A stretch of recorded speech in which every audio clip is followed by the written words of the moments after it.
How does workers' comp determine what your temporary disability rate is?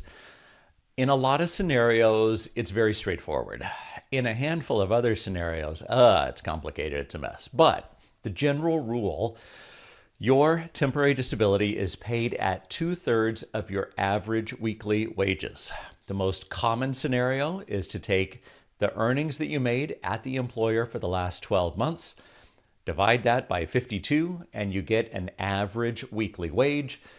Temporary disability is then paid at 2/3 of that within statutory maximum and minimum rates. So it can't drop too low and it can't go too high. But the general rule, 2/3 of your average weekly wages. It gets more complicated if you've only been at the employer for, let's say, a month. Then they're probably going to take the last month of earnings, divide that by 4 weeks, and that will be your average weekly wage. If you were expecting to get a big raise next year, let's say, so that was in the works, but then you got injured and now you're out, chances are the raise that was going to come in the future will not come into play, at least not at this point with your temporary disability, because they look at your average weekly wages, your earning capacity. What if you are going to school and you're planning on sometime in the future getting a much better paying career? Those are really speculative. Most of the case law is not in favor of paying at what a higher rate could have been.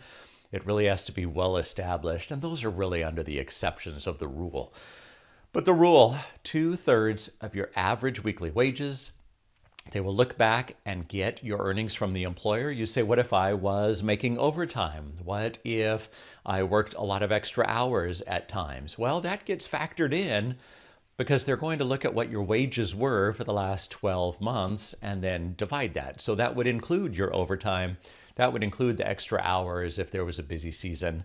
So all of that gets factored in. They don't generally just take a simple, you are making $20 per hour, you work 40 hours per week, therefore 20 times 40, they get that number, they divide by 2/3.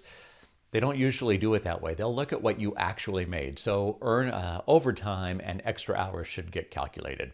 That's the general rule. If you have questions on other scenarios, you can drop those down below. If you found the video helpful, hit the like button and be sure to subscribe so you don't miss future videos.